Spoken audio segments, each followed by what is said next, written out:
దేశానికి రాష్ట్రానికి విజన్ ఉన్నట్లే ప్రతి ఒక్కరూ విజన్ను కలిగి ఉండాలని ముఖ్యమంత్రి చంద్రబాబు పేర్కొన్నారు. ప్రధాని మోదీ దేశానికి వికసిత్ భారత్ 2047 విజన్ ఇస్తే తాను రాష్ట్రానికి స్వర్ణాంధ్ర ప్రదేశ్ 2047 విజన్ ఇచ్చానని తెలిపారు. ఇదే సంకల్పాన్ని తీసుకున్నట్లు ఆయన వెల్లడించారు. ఆగస్టు 15న 80వ స్వాతంత్ర దినోత్సవాన్ని పురస్కరించుకుని వారం రోజుల పాటు జాతీయ జెండా స్ఫూర్తిని ప్రతి ఒక్కరిలో నింపాలి. గ్రామం, రాష్ట్రం, దేశాభివృద్ధికి తోడ్పడేలా ప్రతి ఒక్కరూ సంకల్పాన్ని తీసుకోవాలి. మీరు ఎంచుకునే దాన్ని సాధించేందుకు ప్రభుత్వం పూర్తిగా సహకరిస్తుందని పేర్కొన్నారు. విజయవాడలో నిర్వహించిన ప్రపంచ ఆదివాసీ దినోత్సవం కార్యక్రమం వేదికగా సీఎం చంద్రబాబు 80వ స్వాతంత్ర దినోత్సవాన్ని పురస్కరించుకుని నేను అనే డిక్లరేషన్ ప్రకటించారు. ప్రతి ఒక్కరూ దేశాభివృద్ధికి తోడ్పడేలా సంకల్పాన్ని తీసుకోవాలని సూచించారు. ఈ సందర్భంగా మాట్లాడుతూ సాధారణ గిరిజన కుటుంబంలో పుట్టి ద్రౌపది ముర్ము అంచెలంచెలుగా ఎదిగి రాష్ట్రపతి స్థాయికి చేరుకున్నారు. గొప్ప సంకల్పాల వల్లే అంబేద్కర్, అబ్దుల్ కలాం, ఎన్టీఆర్, ప్రధాని మోదీ గొప్ప వ్యక్తులయ్యారు. అదే స్ఫూర్తితో మనమందరం నేను నా దేశాభివృద్ధిలో ఎలా భాగస్వామిని కాగలను, 2047 విజన్లో భాగంగా నేనేం చేయగలననే సంకల్పాలు తీసుకోవాలన్నారు. వారం రోజుల పాటు అందరూ సామాజిక మాధ్యమాల్లో మారుమోగించాలి. ఇది దేశానికి ఆదర్శంగా నిలవాలి అని పిలుపునిచ్చారు. ఆగస్టు 15లోగా ప్రతి ఒక్కరూ ఒక మొక్కను నాటి రోజు దాన్ని చూస్తూ మనం చేసిన సంకల్పాన్ని గుర్తు తెచ్చుకొని ముందడుగేయాలని సూచించారు. దేశ సేవ అంటే సరిహద్దుల్లోకి వెళ్లి యుద్ధం చేయడమే కాదని మనం చేసే పని దేశానికి ఉపయోగపడేలా ఉండాలని పేర్కొన్నారు. నేను ఏంటి, ఎలా ఎదగాలి, ఈ సమాజానికి దేశానికి నేను ఏమి ఇవ్వాలి అనే లక్ష్యంతో మనం పనిచేయాల్సిన అవసరం ఉంది. మనమంతరం దేశ అభివృద్ధిలో భాగస్వాములు కావాలి. ఈ విషయం మీ అందరినీ కోరుతున్నాను. ఎందుకు ఈ విషయం చెప్తున్నానంటే, నేను నా దేశం అన్నింటికంటే ముఖ్యంగా ఉండాలి. మీరు బాగుండాలి, మీ కుటుంబం బాగుండాలి, మీ గ్రామం బాగుండాలి, ఈ దేశం బాగుండాలనే పనితో మనం పనిచేయగలిగితే ఇక ఏ సమస్య ఉండదనే విషయం గుర్తుపెట్టుకోవాలి. దేశభక్తి అన్నింటికంటే ముఖ్యం. ఇక్కడే మీరు చూశారు, తెలుగు తల్లితో ప్రారంభించాం, వందే మాత్రం పాడుకున్నాం, మళ్ళీ జనగణమనతో మన మీటింగ్ కూడా సమాప్తి చేస్తున్నాం. ఈ స్ఫూర్తిని ఇంటింటికి తీసుకెళ్లాల్సిన అవసరం ఉంది. నీ కోసం నువ్వు ఏం చేసుకుంటున్నావు, నీ కుటుంబం కోసం ఏం చేస్తున్నావు, దేశం కోసం ఏం చేస్తున్నావు అనే ఆలోచన అందరిలో రావాల్సిన అవసరం ఉంది. ఈ స్వాతంత్ర సమర దినోత్సవ సందర్భంగా 7 రోజులుంది. ఈ రోజు నుంచి 15 వరకు. ఆ తర్వాత 2047 వికసిత్ భారత్ స్వర్ణాంధ్రప్రదేశ్ ఉంటుంది. మీరు గాని అనుసంధానం కాగలిగితే ఆకాశమే హద్దుగా మీరు ఎదిగే పరిస్థితి వస్తుంది. అందుకోసం నేను చెప్తున్నా, నీ కోసం నువ్వు పనిచేయడమే కాదు, సమాజానికి, దేశానికి ఏం చేస్తారో, ఏం చేయగలుగుతారో మీరు కూడా ఆలోచించాల్సిన అవసరం ఉంది. రోడ్డు ప్రమాదంలో విజయవాడ ట్రాఫిక్ డీసీపీ షరీన్ బేగం కుమార్తె ఎండీ ఆసిఫా మృతి చెందడంపై ముఖ్యమంత్రి చంద్రబాబు నాయుడు దిగ్భ్రాంతికి గురయ్యారు. సోషల్ మీడియా ఎక్స్ వేదికగా స్పందిస్తూ ఎంతో భవిష్యత్తున్న ఆసిఫా 24 ఏళ్ల చిన్న వయసులో రోడ్డు ప్రమాదం బారిన పడి అందరికీ దూరం అవడం బాధాకరమని ఆవేదన వ్యక్తం చేశారు. ఎండీ ఆసిఫా ఆత్మకు శాంతి చేకూరాలని ప్రార్థించారు. ఆమె కుటుంబ సభ్యులకు సీఎం చంద్రబాబు ప్రగాఢ సానుభూతిని తెలియజేశారు. షరీన్ బేగం కుటుంబ సభ్యులకు భగవంతుడు మనోధైర్యాన్ని ప్రసాదించాలని కోరుకుంటున్నారని ఎక్స్లో సీఎం చంద్రబాబు పోస్టు చేశారు. సెలవు కావడంతో సరదాగా గడుపుదామని ఆదివారం తన స్నేహితులతో కలిసి బీచ్కు బయలుదేరిన విజయవాడ ట్రాఫిక్ డీసీపీ షరీన్ బేగం కుమార్తె షేక్ ఆసిఫా రోడ్డు ప్రమాదానికి గురై మృతి చెందారు. గుంటూరు నగర శివారులోని ఏటుకూరు సమీపంలో జరిగిన రోడ్డు ప్రమాదంలో కారులో ఉన్న ఆసిఫా ప్రాణాలు కోల్పోగా మరో 4గురికి తీవ్ర గాయాలయ్యాయి. ప్రమాదం జరిగిందని తెలిసి హుటాహుటిన ఆసుపత్రికి వెళ్లిన డీసీపీ తన కుమార్తె మృతదేహాన్ని చూసి జీర్ణించుకోలేక స్పృహ తప్పి పడిపోయారు. దీంతో అదే ఆసుపత్రిలో ఆమెకు చికిత్స అందించారు. అనంతరం ఆమెను అంబులెన్స్ లో న్యూ రాజరాజేశ్వరిపేటలోని షరీన్ బేగం తల్లిదండ్రుల ఇంటికి తీసుకొచ్చారు. గుంటూరు జీజీహెచ్ లో ఆసిఫా మృతదేహాన్ని పోస్టు మార్టం అనంతరం న్యూ రాజరాజేశ్వరిపేటకు తీసుకొచ్చారు. విజయవాడ ట్రాఫిక్ డీసీపీ షరీన్ బేగం కుమార్తె షేక్ ఆసిఫా రోడ్డు ప్రమాదంలో మృతి చెందారు. ఆసిఫా తన స్నేహితులు తాడుపల్లికి చెందిన ఉండి, రుత్విక్, అవినాష్, సుధీర్, వంశీ ఆదివారం ఉదయం చీరాల వెళ్లేందుకు కారులో బయలుదేరారు. ఏటుకూరు సమీపంలోకి వచ్చిన సమయంలో జాతీయ రహదారిపై ముందు వెళ్తున్న లారీ డ్రైవర్ అకస్మాత్తుగా బ్రేక్ వేయడంతో లారీ ఆగింది. కారు నడుపుతున్న అవినాష్ వాహనాన్ని నియంత్రించలేకపోవడంతో లారీని కారు వెనక నుంచి ఢీకొట్టి రోడ్డు పక్కన డివైడర్ను తాకి ఆగిపోయింది. కారు ముందు భాగంలో ఎయిర్ బెలూన్లు తెరుచుకున్నాయి. వెనుక సీట్లో కూర్చున్న ఆసిఫా తలకు తీవ్ర గాయాలయ్యాయి. హైవే పెట్రోలింగ్ సిబ్బంది అక్కడికి వచ్చి క్షతగాత్రులను సమీపంలోని ప్రైవేట్ ఆసుపత్రికి తరలించారు. వైద్యులు పరీక్షించి ఆమె అప్పటికే మృతి చెందినట్లు నిర్ధారించారు. నల్లపాడు పోలీసులు ఘటనా స్థలాన్ని పరిశీలించి ప్రమాదానికి కారణమైన లారీని స్టేషన్ కు తరలించారు. రుత్విక్ ఫిర్యాదు మేరకు కేసు నమోదు చేశామని ఎస్ఐ సుభాని తెలియజేశారు. ప్రమాదం జరిగిందని తెలిసి హుటాహుటిన ఆసుపత్రికి వెళ్లిన డీసీపీ తన కుమార్తె మృతదేహాన్ని చూసి జీర్ణించుకోలేక స్పృహ తప్పి పడిపోయారు. దీంతో అదే ఆసుపత్రిలో ఆమెకు చికిత్స అందించారు. అనంతరం ఆమెను అంబులెన్స్ లో న్యూ రాజరాజేశ్వరిపేటలోని షిరీన్ బేగం తల్లిదండ్రుల ఇంటికి తీసుకొచ్చారు. గుంటూరు జీజీహెచ్ లో ఆసిఫా మృతదేహాన్ని పోస్ట్ మార్టం అనంతరం న్యూ రాజరాజేశ్వరిపేటకు తీసుకొచ్చారు. విగత జీవిగా ఉన్న ఆసిఫాను చూడగానే ఒక్కసారిగా బంధువులు కన్నీటి పర్యంతమయ్యారు. రోడ్డు ప్రమాదంలో మృతి చెందిన ఆసిఫా కుటుంబాన్ని రాష్ట్ర డీజీపీ హరీష్ కుమార్ గుప్తా పరామర్శించారు. విజయవాడ న్యూ రాజరాజేశ్వరిపేటలోని డీజీపీ షరీన్ బేగం నివాసానికి చేరుకున్న డీజీపీ ఆసిఫా భౌతికాయానికి నివాళులర్పించారు. అనంతరం ఆసిఫా కుటుంబ సభ్యులను పరామర్శించి వారికి తన ప్రగాఢ సానుభూతి తెలిపారు. ఈ సందర్భంగా కుటుంబ సభ్యులకు పోలీస్ శాఖ తరపున అండగా ఉంటామని హామీ ఇచ్చారు. డీజీపీ వెంట ఎన్టీఆర్ జిల్లా పోలీస్ కమిషనర్ ఎస్వి రాజశేఖర్ బాబు, డీసీపీలు, ఏసీపీలు, పోలీస్ శాఖ అధికారులు కూడా ఆసిఫాకు నివాళులర్పించి కుటుంబ సభ్యులను పరామర్శించారు. రోడ్డు ప్రమాదంలో మృతి చెందిన ట్రాఫిక్ డీసీపీ షరీన్ బేగం కుమార్తె ఆసిఫా భౌతికాయానికి మంత్రి ఫరూక్, విజయవాడ సెంట్రల్ నియోజకవర్గం ఎమ్మెల్యే బోండా ఉమామహేశ్వరరావు నివాళులర్పించారు. ఆసిఫా కుటుంబ సభ్యులను పరామర్శించారు. ఆసిఫా మృతి పట్ల తీవ్ర విచారం వ్యక్తం చేసిన ఎమ్మెల్యే కుటుంబ సభ్యులకు తన ప్రగాఢ సానుభూతిని తెలియజేశారు. చిన్న వయసులోనే ఆసిఫా మృతి చెందడం ఎంతో బాధాకరమని, ఈ విషాద సమయంలో కుటుంబ సభ్యులకు భగవంతుడు మనోధైర్యాన్ని ప్రసాదించాలని కోరుకున్నారు. ఎండీ ఆసిఫా ఆత్మకు శాంతి చేకూరాలని ప్రార్థించారు. ట్రాఫిక్ డీసీపీ గారు సౌమ్యురాలు, మంచి అధికారిగా, సమర్థవంత ఎంపీగారుగా పేరు తెచ్చుకున్న షరీన్ గారి కుమార్తె ఆ ప్రమాదంలో మరణించబడేది మేమందరం కూడా చాలా తీవ్రమైన దిగ్భ్రాంతికి గురయ్యాం. ఎందుకంటే నిన్న సీఎం గారి ప్రోగ్రాం అంబేద్కర్ కళావేదికలో జరిగింది. ఆమె అప్పుడు డ్యూటీలో ఉన్నారు. అంబేద్కర్ కళావేదికలో డ్యూటీలో ఉంటే ఆ డ్యూటీలో ఉన్నప్పుడే వాళ్ళ అమ్మాయి కూడా, అంటే 2:10కి సీఎం గారి ప్రోగ్రాం అయింది. అక్కడ 2:10కి సీఎం గారి ప్రోగ్రాం అయినప్పుడు డీసీపీ గారు అక్కడే ఉన్నారు, సిపి గారు అందరూ అక్కడే ఉన్నాం. సీఎం గారు వెళ్తూ ఉన్నారు, అలాగే వాళ్ళ పాప అక్కడికి వచ్చింది. వచ్చి ఇలాగ నేను ఫ్రెండ్స్తో కలిపి బాపట్ల బీచ్కి వెళ్ళి మళ్ళీ సాయంత్రం వచ్చేస్తామని చెప్పింది. ఆ పాప తల్లితో చాలా అనుబంధంగా ఉండేది. అలాంటి సందర్భంలో ఆ పాప అక్కడికి వచ్చి కారులో మాట్లాడి షరీన్ గారితో తల్లితో మాట్లాడి చేసినాక సడన్గా ఆమె ప్రమాదానికి గురవటం మా అందరికీ దిగ్భ్రాంతి గురి చేసింది. ఇవాళ మా మైనార్టీ మంత్రి గారు, ఫరూక్ గారు, డీజీపీ గారు అందరూ కూడా వచ్చి దగ్గరుండి నివాళులు అర్పిస్తా ఉన్నాం. ఆ కుటుంబానికి, షరీన్ గారికి అందరూ అండగా ఉంటాం. రాజమహేంద్రవరంలోని జిఎస్ఎల్ విద్యాసంస్థలో చదువుతున్న వైద్య విద్యార్థిని ప్రియాంక దుర్మరణంపై ఎంపీ దగ్గుపాటి పురంధేశ్వరి తీవ్ర ఆవేదన వ్యక్తం చేశారు. ప్రియాంక మృతికి సంతాపంగా జిఎస్ఎల్ యాజమాన్యం, వైద్య విద్యార్థులు నిర్వహించిన కొవ్వొత్తుల ప్రదర్శన ర్యాలీలో ఆమె పాల్గొని బాధిత కుటుంబానికి సంపూర్ణ మద్దతు తెలిపారు. భవిష్యత్తులో ప్రజలకు సేవ చేయాల్సిన యువ వైద్య విద్యార్థిని కాపాడుకోలేకపోవడం సమాజానికి తీరని లోటని పేర్కొన్నారు. ఈ ఘటనకు కారణమైన నిందితులపై పోలీసులు ఇప్పటికే దర్యాప్తు ప్రారంభించారని, నిర్లక్ష్యానికి ఒడిగట్టిన వారిపై చట్ట ప్రకారం కఠిన చర్యలు తీసుకునే వరకు పోరాడతామని స్పష్టం చేశారు. వైద్య విద్యార్థిని ప్రియాంక మృతిపై తీవ్ర ఆవేదన వ్యక్తం చేసిన ఎంపీ దగ్గుబాటి పురంధరేశ్వరి, వైద్య విద్యార్థిని ప్రియాంక దుర్మరణం అత్యంత విషాదకరమని, ఈ ఘటన తనను తీవ్రంగా కలిచివేసిందని రాజమహేంద్రవరం పార్లమెంటు సభ్యురాలు శ్రీమతి దగ్గుబాటి పురంధరేశ్వరి పేర్కొన్నారు. ప్రియాంకకు న్యాయం జరగాలని కోరుతూ రాజమహేంద్రవరంలోని జిఎస్ఎల్ విద్యాసంస్థల యాజమాన్యం వైద్య విద్యార్థులతో కలిసి కొవ్వొత్తుల ప్రదర్శనలో పాల్గొని సంఘీభావం తెలియజేశారు. అనంతరం నిర్వహించిన ర్యాలీలో పాల్గొని బాధిత కుటుంబానికి తమ సంపూర్ణ మద్దతును ప్రకటించారు. ఈ సందర్భంగా ఎంపీ మాట్లాడుతూ, ప్రియాంక మృతి చెందిందనే వార్త తెలిసి తీవ్ర దిగ్భ్రాంతికి గురయ్యానని, ఎక్కడో ఒక చిన్న ఆశ ఉన్నప్పటికీ ఆమెను కాపాడుకోలేకపోవడం ఎంతో బాధాకరమని ఆవేదన వ్యక్తం చేశారు. భవిష్యత్తులో ప్రజలకు సేవ చేయాల్సిన ఒక యువ వైద్య విద్యార్థిని ఇలా ప్రాణాలు కోల్పోవడం సమాజానికి తీరని లోటు అని ఆవేదన వ్యక్తం చేశారు.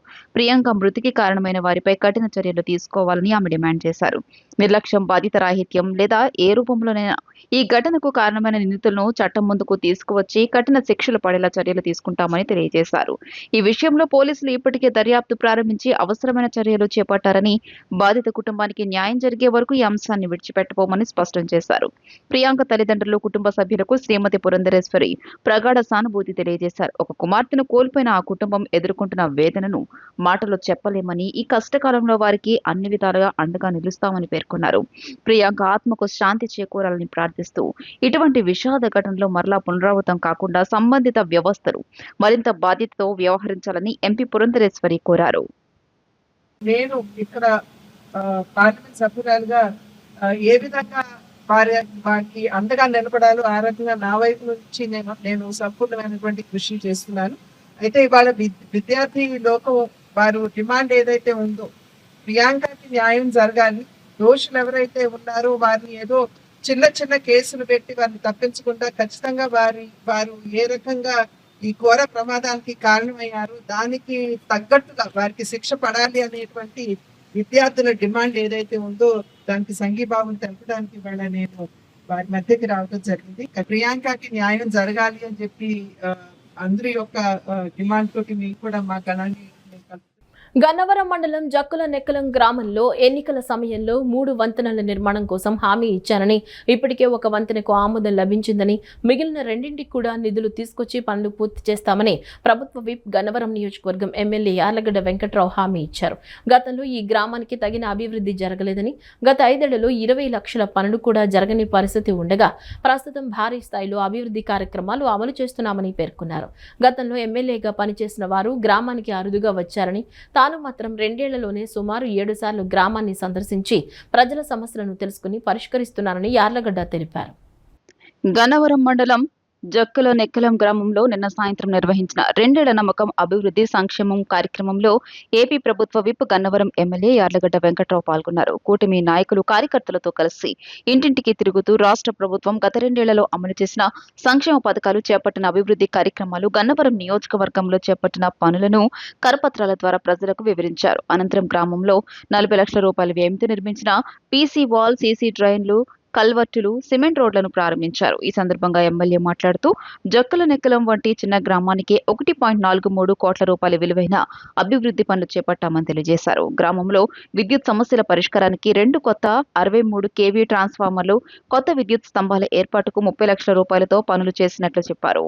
సీసీ రోడ్లు, డ్రైనేజీ నిర్మాణాలకు 50 లక్షల రూపాయలు, అంగన్వాడీ కేంద్ర ప్రహారీ గోడ నిర్మాణానికి 5 లక్షల రూపాయలు, కాలువ అభివృద్ధి పనులకు 60 లక్షల రూపాయలతో అభివృద్ధి పనులు చేసినట్లు వివరించారు. హైవే నుంచి జక్కుల నెక్కలం వరకు బీటీ రోడ్ నిర్మాణానికి 1.26 కోట్ల రూపాయల నిధులు మంజూరయ్యాయని, ప్రస్తుతం టెండర్ దశలో ఉన్న ఈ పనులు త్వరలో ప్రారంభమవుతాయని వెల్లడించారు. గ్రామ ప్రజల ఆరోగ్య పరిరక్షణకు ప్రత్యేక చర్యలు తీసుకుంటున్నామని ఎమ్మెల్యే పేర్కొన్నారు. గ్రామంలో 705 ఓట్లు ఉండగా 474 మంది గ్రామస్తులకు ఇంటి వద్దే ఉచిత రక్త పరీక్షలు నిర్వహించడం అభినందనీయమన్నారు. ముస్తాబాద్ ప్రాథమిక ఆరోగ్య కేంద్ర వైద్యులు, నర్సులు, సిబ్బంది సమిష్టి కృషితో ఈ కార్యక్రమం విజయవంతమైందని కొనియాడారు. ఈ విధానాన్ని ఇతర గ్రామాల్లో కూడా అమలు చేయాలని సూచించారు. ప్రజలు ఆసుపత్రులకు వెళ్లే పరిస్థితి లేకపోవడంతో ముందస్తు ఆరోగ్య పరీక్షల ద్వారా వ్యాధులను గుర్తించి చికిత్స అందించాలనేది ప్రభుత్వ లక్ష్యమని తెలియజేశారు. పశుగ్రాస కొరత ఏర్పడిన సమయంలో కామధేను వారి సహకారంతో ఉచితంగా పశువులకు దాణా పంపిణీ చేసిన విషయాన్ని గుర్తు చేశారు. ప్రజల సమస్యలను గుర్తించి వెంటనే పరిష్కరించడం ప్రజాప్రతినిధుల బాధ్యత అని అన్నారు. 75% బ్లడ్ టెస్ట్ చేసినందుకు ముస్తాబాద్ పిహెచ్సిలో పనిచేసే ప్రతి డాక్టర్ని, ప్రతి నర్స్ని, ప్రతి ఎంప్లాయీని, వర్కింగ్ అట్ ముస్తాబాద్ పిహెచ్సి సెంటర్లో పనిచేసే ప్రకారం మనస్ఫూర్తిగా అభినందిస్తూ ఈయన స్ఫూర్తిగా తీసుకుని మిగతా గ్రామాల్లో కూడా చేయాల్సిందిగా కోరుతూ, అలాగే ఇది చిన్న గ్రామం అయినా, 705 ఓట్లు ఉన్న చిన్న గ్రామం అయినా అభివృద్ధి విషయంలో గత పాలకులకు భిన్నంగా 3 వంతెనలు నేను సూపర్ 6లో పెడితే వాటిల్లో ఒకటి రావారపాడు దగ్గర, ఒకటి ఎన్కేపాడు దగ్గర, 3 జక్కుల దగ్గర పెట్టమని పెట్టిస్తానని చెప్పా. ఒకటి శాంక్షన్ చేసినందుకు ముఖ్యమంత్రి గారికి ధన్యవాదాలు. మిగతా 2 కూడా 8% టెన్యూర్లో పూర్తి చేస్తాం. అలాగే ఈ గ్రామం చిన్నదైనా ఈ గ్రామానికి 63 kV కొత్త ట్రాన్స్ఫార్మర్ 2 అడిగారు. అలాగే కొత్త కరెంటు స్తంభాలు అడిగితే 30 లక్షల రూపాయలు ఇచ్చా. సీసీ రోడ్డుకి, డ్రైన్లకు కానీ 50 లక్షలు ఇచ్చిన పరిస్థితి. అంగన్వాడీ కాంపౌండ్ వాళ్ళకి ఒక 5 లక్షలు ఇచ్చి, ఏలూరు కాలువ కుడి కాలువకి ఎడమగట్లు జరిగిన వాటిల్లో ఆ పనులకు ఒక దాదాపు 60 లక్షల రూపాయలు, మొత్తం 1,43,00,000 రూపాయల అభివృద్ధి కార్యక్రమాలు ఈ గ్రామంలో చేపట్టినారు. ఇప్పుడు ఓపెన్ చేసిన రోడ్డు 40 లక్షల రూపాయలతో సిమెంట్ రోడ్డు వేసిన పరిస్థితి. గడిచిన 5 ఏళ్ల కాలంలో ఈ గ్రామానికి 1,63,00,000 కాదు కదా, కనీసం 25 లక్షలు పెట్టి కూడా అభివృద్ధి జరగని దుస్థితిలో గత ప్రభుత్వం పరిపాలించింది. దాంట్లో ఏమాత్రం సందేహం లేదు. అలాగే ఈ గ్రామానికి హైవే నుంచి జక్కులనాకు వెళ్లే రోడ్ బీటీ రోడ్డుకి 1,26,00,000 రూపాయలు శాంక్షన్ కూడా ప్రభుత్వం చేసింది. నేను చేపించా, అది అతి త్వరలో టెండర్ స్టేజ్లో ఉంది. రాజధాని అమరావతిలో seed access road, MLA MLC భవన సముదాయాలను ఈ నెల 13న సీఎం చంద్రబాబు ప్రారంభించనున్నారు. ఈ నేపథ్యంలో అమరావతి అభివృద్ధి సంస్థ చైర్పర్సన్ మరియు managing director D Lakshmi Parthasarathi, Guntur జిల్లా కలెక్టర్ మరియు magistrate CM Saikanth Varma, superintendent of police Vakul Jindal, జిల్లా సంయుక్త collector Ashutosh Srivastava, AP CRDA commissioner Kollabathula కార్తిక్లతో పాటు ముఖ్యమంత్రి, భద్రతా విభాగం అధికారులు, గుంటూరు జిల్లా పాలనా సిబ్బంది స్టీల్ బ్రిడ్జ్ ప్రాంతాన్ని పరిశీలించారు. అక్కడ జరుగుతున్న ఏర్పాట్లను ADC chief engineer T Moses Kumar ఉన్నతాధికారులకు వివరించారు. బకింగ్హామ్ కెనాల్ వద్ద బ్యూటిఫికేషన్, అక్కడికి పక్కనే సభావేదిక వద్ద జరుగుతున్న ఏర్పాట్లు, గుంటూరు ఛానల్, కొండవీటి వాగుల మీద జరుగుతున్న తుది నిర్మాణ పనులను స్వయంగా పరిశీలించారు. ముఖ్యమంత్రి పర్యటన ఏర్పాట్లను శీఘ్రంగా పూర్తి చేయాలని ఉన్నతాధికారులు అక్కడ పనిచేస్తున్న అధికారులకు ఖచ్చితమైన ఆదేశాలు జారీ చేశారు. ఈ ఏడాది ఆగస్టు 15న ఎర్రకోటపై మువ్వన్నెల జెండా ఎగురుతుంది. వచ్చే ఏడాది మువ్వన్నెల జెండా ఎగురుతుందని ఖచ్చితంగా చెప్పలేనని, ఏ జెండా ఎగురుతుందో ఊహించుకోవాలని ప్రముఖ ఆర్థికవేత్త, రాజకీయ విశ్లేషకులు పరకాల ప్రభాకర్ అన్నారు. కేంద్ర హోం మంత్రిత్వ శాఖ ఇటీవల ఒక జీవో తీసుకొచ్చారని, దాని ప్రకారం కేంద్ర అధికారిక కార్యక్రమాల్లో వందే మాతరంలోని 6 చరణాలు ఖచ్చితంగా పాడి తీరాల్సిందేనని, అది కూడా జనగణ మనకు ముందు అని అన్నారు. ఆలస్యంగా ప్రారంభమయ్యే కార్యక్రమాల్లో వందే మాతరం పాడి ఎలాగో ఇది పాడాము గదా, ఇంకా జనగణ మన ఎందుకని రాబోయే కాలంలో అది అదృశ్యమయ్యే అవకాశం ఉందని చెప్పారు. స్వర్ణాంధ్ర వేదిక ఆధ్వర్యంలో ఎలక్ట్రానిక్ ఓటింగ్ మిషన్ల మాయాజలం, వాస్తవాలు అన్న అంశంపై విజయవాడ గాంధీనగర్లోని ఓ ఫంక్షన్ హాల్లో నిర్వహించిన కార్యక్రమంలో మాజీ ఎంపీ ఉండవల్లి అరుణ్ కుమార్, ప్రముఖ ఆర్థికవేత్త, రాజకీయ విశ్లేషకులు పరకాల ప్రభాకర్ పాల్గొన్నారు. దేశంలో ఎన్ని సమస్యలు ఉన్నా నిరంతరంగా నిరాఘాటంగా 10 గంటలు లోక్సభలో వందే మాతరంపై చర్చించారని తెలిపారు. ఇటీవల హై లెవెల్ కమిటీ కూడా వేశారని, అందులో పదే చొరబాటుదారులు అనే మాట వచ్చిందని, ఎవరు పౌరుడు కాదు అని నిర్ణయించేది వారి చేతుల్లో ఉంటుందన్నారు. మరి ఇంకొక 7-8 రోజుల్లో ఆగస్టు 15 వస్తుంది, స్వాతంత్ర దినోత్సవం. ఈ సంవత్సరం ఎర్రకోట మీద ఆగస్టు 15 స్వాతంత్ర దినోత్సవం నాడు మువ్వన్నెల జెండా ఎగురుతుంది. వచ్చే సంవత్సరం ఎగురుతుంది అని నేను ఖచ్చితంగా చెప్పేటటువంటి పరిస్థితుల్లో లేదు. ఏ జెండా ఎగరొచ్చు, ఏ జెండా ఎగురుతుందో మీరు ఊహించు. పరిస్థితులు మొన్న ఈ మధ్య కేంద్ర హోంమంత్రిత్వ శాఖ వారు ఒక జీవో తీసుకొచ్చారు. ఆ జీవో ప్రకారం కేంద్ర ప్రభుత్వం యొక్క అధికారిక కార్యక్రమాలలో ఏ కార్యక్రమాల్లో అయినా కూడా వందే మాతరం 6 చరణాలు ఖచ్చితంగా పాడి తీరాల్సిందే. అది కూడా జనగణ మనకు ముందు పాడి తీరాలి. ఇది హోంమంత్రిత్వ శాఖ తాకీదు మొదలైంది. మన సమావేశాలు మనం చూస్తున్నట్లు మామూలుగా కాస్త ఆలస్యంగా మొదలవుతాయి. ఆలస్యంగా మొదలైనటువంటి కార్యక్రమాల్లో చాలా ఆలస్యం అయిపోయింది. ఇప్పటికేను ఎలాగా మనం వందే మాత్రం పాడుకున్నాం కదా, ఈసారికి జనగణ మనం వదిలేద్దామా మరి అనేటటువంటి పరిస్థితి నెమ్మదిగా వచ్చి కొన్నాళ్ళకి జనగణమన అదృశ్యమైపోయేటటువంటి ప్రమాదం కూడా ఇది. మొట్టమొదటి నుంచి ఈవీఎంలో ఏం జరుగుతుందన్నది మళ్ళీ లెక్కెట్టిన తర్వాత చూసుకోవటం తప్ప అందులో మోడీ చేయొచ్చని మామూలు వాళ్ళకైతే తెలియదు. మనం ఎలక్షన్ ఏజెంట్లను పంపుతాం, అక్కడ అతను సంతకం పెట్టమంటే సంతకం పెట్టేస్తారు. చూసుకోండి అన్ని సరిగ్గా ఉన్నాయో లేవో అని మెషిన్ చూపిస్తాడు, చూపించి అన్ని సరిగ్గా ఉన్నాయని సంతకం పెట్టేస్తాడు. ఆ చూపించేవాడికి కూడా ఏం తెలియదు. వాళ్ళు కూడా మన మున్సిపల్ ఆఫీస్లో పనిచేసేవాళ్ళు, తాలూకా ఆఫీస్లో పనిచేసేవాళ్ళు వీళ్ళే కదా ఉంటారు ఎలక్షన్ స్టాఫ్. వాళ్ళకేదో ముందు రోజు కోచింగ్ ఇస్తారు. ఆ కోచింగ్ ప్రకారం మళ్ళీ అది ఓపెన్ చేసినప్పుడు 15 రోజులకో 20 రోజులకో ఓపెన్ చేసినప్పుడు ఒకసారి చూపించి ఇగో సంతకాలు అవి చూసుకోండి జాగ్రత్తగా ఉన్నాయో లేదంటే ఉన్నాయంటారు, అయిపోతుంది. లోపల ఏం చేయొచ్చు అన్నది టెక్నికల్గా నాలెడ్జ్ ఉన్న వాళ్ళకి తెలుస్తుంది ఏ రకంగా చేయొచ్చు. ఇది ఎలా కాదు, ఇందులో మోడీ జరుగుతుందని చెప్పి కొంచెం ఆరోపణలు పెరిగాయేమో తెలియదు. కానీ వీవీ ప్యాక్స్ అని ఏదో పెట్టారు, వెరిఫికేషన్ ప్యాక్స్. అంటే మనం ఓటు నొక్కినప్పుడు మనకు కనబడుతుంది ఎవరికి వేసాం ఓటు.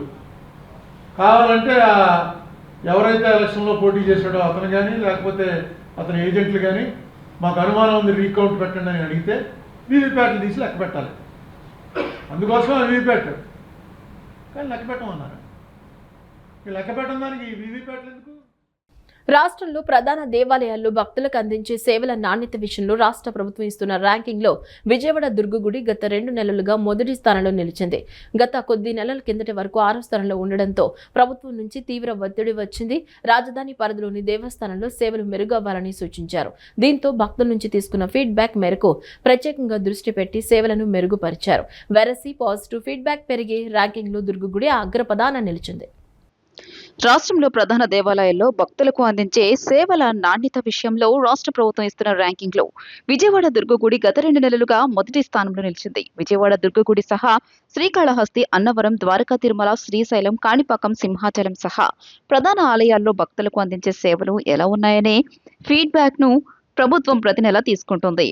ప్రతి నెల 5 నుంచి మరుసటి నెల 5వ తేదీ వరకు తీసుకుని ర్యాంకులను ప్రకటిస్తుంది. దర్శనం సంతృప్తిగా జరిగిందా, ప్రసాదం, అన్నదానం రుచిగా ఉంటున్నాయా, పారిశుద్ధ్య నిర్వహణ ఎలా ఉంటుంది, తాగునీటి వసతులు సరిగా ఉన్నాయా, ప్రధానంగా ఈ కీలక అంశాలపై ఫీడ్బ్యాక్ ను సేకరిస్తున్నారు. దుర్గగుడికి వచ్చిన భక్తుల్లో ప్రతి నెల 15,000 మందికి పైగా IVRS ద్వారా కాల్స్ చేసి సేవలపై అభిప్రాయాలను ప్రభుత్వం తీసుకుంటోంది. తాజాగా జూలై, ఆగస్టు నెలల ర్యాంకుల్లో దుర్గగుడి మొదటి స్థానంలో ఉండగా శ్రీశైలం 2, అన్నవరం 3 స్థానాల్లో నిలిచాయి. దుర్గగుడికి జూలైలో 74%, ఆగస్టులో 75.3% మంది పాజిటివ్ గా ఫీడ్బ్యాక్ ఇచ్చారు. దర్శనానికి వచ్చే భక్తుల ఫోన్ నంబర్లకు IVRS కాల్స్ చేసి వారి అభిప్రాయాలను ప్రభుత్వం సేకరిస్తోంది. డివిజన్లు, వార్డుల పునర్విభజనపై కోర్టులో కేసులు పరిష్కారమైతే నగరపాలికలు, పురపాలికలు, నగర పంచాయతీలు ఎన్నికల ప్రక్రియను ప్రారంభించేందుకు సిద్ధంగా ఉన్నట్లు రాష్ట్ర పురపాలక, పట్టణాభివృద్ధి శాఖ స్పష్టం చేసింది. 13,341 గ్రామ పంచాయతీల్లో ఎన్నికల నిర్వహణకు రాష్ట్ర పంచాయతీ రాజ్ముఖ సంసిద్ధత తెలిపింది. స్థానిక సంస్థల ఎన్నికలకు సన్నద్ధతపై రాష్ట్ర ఎన్నికల కమిషనర్ అనిల్ చంద్ర పునేఠా ఈ నెల 6న నిర్వహించిన సమావేశంలో పురపాలక, పంచాయతీరాజ్ శాఖలు వేరువేరుగా నివేదికలు ఇచ్చాయి. ఎన్నికలకు ఇప్పటి వరకు చేసిన ఏర్పాట్లు, తీసుకోవాల్సిన చర్యలపై వివరించాయి. డివిజన్లు, వార్డుల పునర్విభజనపై కోర్టులో కేసులు పరిష్కారమైతే నగర పాలికలు, పురపాలికలు, నగర పంచాయతీల్లో ఎన్నికల ప్రక్రియను ప్రారంభించేందుకు సిద్ధంగా ఉన్నట్లు రాష్ట్ర పురపాలక, పట్టణాభివృద్ధి శాఖ స్పష్టం చేసింది. డివిజన్లు, వార్డుల పునర్విభజనపై కోర్టు తీర్పు ప్రభుత్వానికి అనుకూలంగా వచ్చిన 20 రోజుల్లో 100 చోట్ల ప్రక్రియను పూర్తి చేస్తామని పురపాలక శాఖ తెలిపింది. 2021లో ఎన్నికలు నిర్వహించిన 100 పురపాలిక, నగర పాలికలు, నగర పంచాయతీల్లో 87 చోట్ల పాలక వర్గాల పదవీకాలం ఈ ఏడాది మార్చితో ముగిసింది. మరో 13 చోట్ల ఈ ఏడాది నవంబర్ 22 వరకు గడువు ఉంది.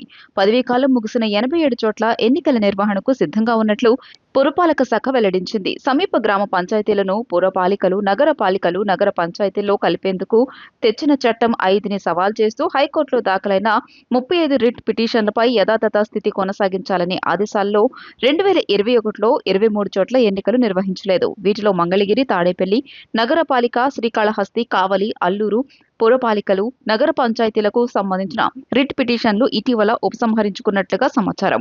మిగిలిన కేసుల పరిష్కారంపైన చర్యలు తీసుకుంటున్నామని పురపాలక శాఖ వివరించింది. రాష్ట్రంలో 13,341 గ్రామ పంచాయతీల్లో ఎన్నికల నిర్వహణకు పంచాయతీరాజ్ శాఖ సంసిద్ధత వ్యక్తం చేసింది. వార్డుల వారీగా ఓటర్ల తుది జాబితాలు ప్రచురించి ఎన్నికలకు ఏర్పాట్లు చేస్తున్న విషయాన్ని రాష్ట్ర ఎన్నికల సంఘానికి నివేదించింది. కోర్టు కేసులు, ఇతరత్ర కారణాలతో సుమారు 100 గ్రామ పంచాయతీల్లో ఎన్నికలు నిర్వహించే అవకాశం లేదని తెలిపింది. సమీప పురపాలికలు, నగరపాలికలు, నగర పంచాయతీల్లో గ్రామ పంచాయతీలను కలపటాన్ని సవాల్ చేస్తూ హైకోర్టులో పలువురు కేసులు వేయడంతో 2021 ఎన్నికల్లో 354 పంచాయతీలకు అప్పట్లో ఎన్నికలు నిర్వహించలేదు. 13,100 పంచాయతీలకే జరిగాయి. ఆ తర్వాత కొన్ని కేసులు పరిష్కారమయ్యాయని, ఇంకొన్ని పెండింగ్ లో ఉన్నాయని పంచాయతీరాజ్ శాఖ చెబుతోంది. కంచకచర్ల మండలం పరిటాల సమీపంలోని అమృత సాయి ఇంజనీరింగ్ కళాశాల విద్యార్థులు అనంతపురంకు చెందిన ప్రముఖ ఆటోమొబైల్ సంస్థ కియా ఇండియా ప్రైవేట్ లిమిటెడ్ కంపెనీలో ఉద్యోగాలు సాధించారని సెక్రటరీ మరియు కరెస్పాండెంట్ కె రామ్మోహన్ రావు తెలిపారు. అత్యుత్తమ ప్రతిభ కనపరిచిన 20 మంది విద్యార్థులను కంపెనీ తరపున టెక్నికల్ ట్రైనీ ఇంజనీర్గా 3.2 లక్షల వార్షిక వేతనంతో ఎంపిక చేసి వారికి నియామక ఉత్తర్వులు అందజేశారన్నారు. ఎంపికైన విద్యార్థులకు వార్షిక వేతనంతో పాటు అదనంగా 5 లక్షల హెల్త్ ఇన్సూరెన్స్ పాలసీ కూడా కంపెనీ కల్పిస్తుందన్నారు. కంచికచర్ల మండలం పరిటాల సమీపంలోని అమృత్ సాయి ఇంజనీరింగ్ కళాశాల విద్యార్థులు అనంతపురంకు చెందిన ప్రముఖ ఆటోమొబైల్ సంస్థ కియా ఇండియా ప్రైవేట్ లిమిటెడ్ కంపెనీలో ఉద్యోగాలు సాధించారని secretary and correspondent Shri K Ramamohan Rao తెలియజేశారు. కియా కంపెనీ హెచ్ఆర్ ప్రతినిధులు ఏ ఉమాశంకర్, మనీష్ ఉజర్కర్ కళాశాల బీటెక్ ఫైనల్ ఇయర్ విద్యార్థులకు వ్రాత పరీక్ష, గ్రూప్ డిస్కషన్స్, టెక్నికల్ మరియు హెచ్ఆర్ ఇంటర్వ్యూలు నిర్వహించారని, వీరిలో అత్యుత్తమ ప్రతిభ కనబరిచిన 20 మంది విద్యార్థులను కంపెనీ తరపున టెక్నికల్ ట్రైనీ ఇంజనీర్స్ గా 3.2 లక్షల వార్షిక వేతనంతో ఎంపిక చేసి వారికి నియామక ఉత్తర్వులు అందజేస్తారన్నారు. ఎంపికైన విద్యార్థులకు వార్షిక వేతనంతో పాటు అదనంగా 5 లక్షల హెల్త్ ఇన్సూరెన్స్ పాలసీ కూడా కంపెనీ కల్పిస్తుందన్నారు. స్పెషల్ ప్రోగ్రామ్స్ ద్వారా బీటెక్ 2వ సంవత్సరం నుండే అన్ని బ్రాంచ్ల విద్యార్థులకు వారు ఎంచుకున్న ఎమర్జింగ్ అడ్వాన్స్డ్ టెక్నాలజీస్ పై థియరీ, ప్రాక్టికల్ కోర్సులను ఇండస్ట్రీ బేస్డ్ లెర్నింగ్ విధానంలో విద్యార్థులకు తర్ఫీదునిస్తూ క్యాంపస్ రిక్రూట్మెంట్ కు సన్నద్ధం చేస్తున్నామని తెలిపారు. 2025-26 విద్యా సంవత్సరంలో 20కు పైగా ప్రముఖ మల్టీనేషనల్ కంపెనీల్లో 414 మంది ఉద్యోగాలు సాధించడంతో పాటు 8 లక్షల అత్యధిక వార్షిక వేతనంతో అమృత్ సాయి విద్యార్థులు సత్తా చాటారని చెప్పారు. ఎంపికైన విద్యార్థులను secretary and correspondent K Ramamohan Rao, principal doctor M Sasidhar, placement officer and administration విభాగం vice principal doctor P Chiranjeevi, academics విభాగం vice principal doctor V Divya మరియు అన్ని విభాగాల అధిపతులు, అధ్యాపకులు అభినందించారు. ఈ వార్తలు ఇంతటితో సమాప్తం. నమస్కారం.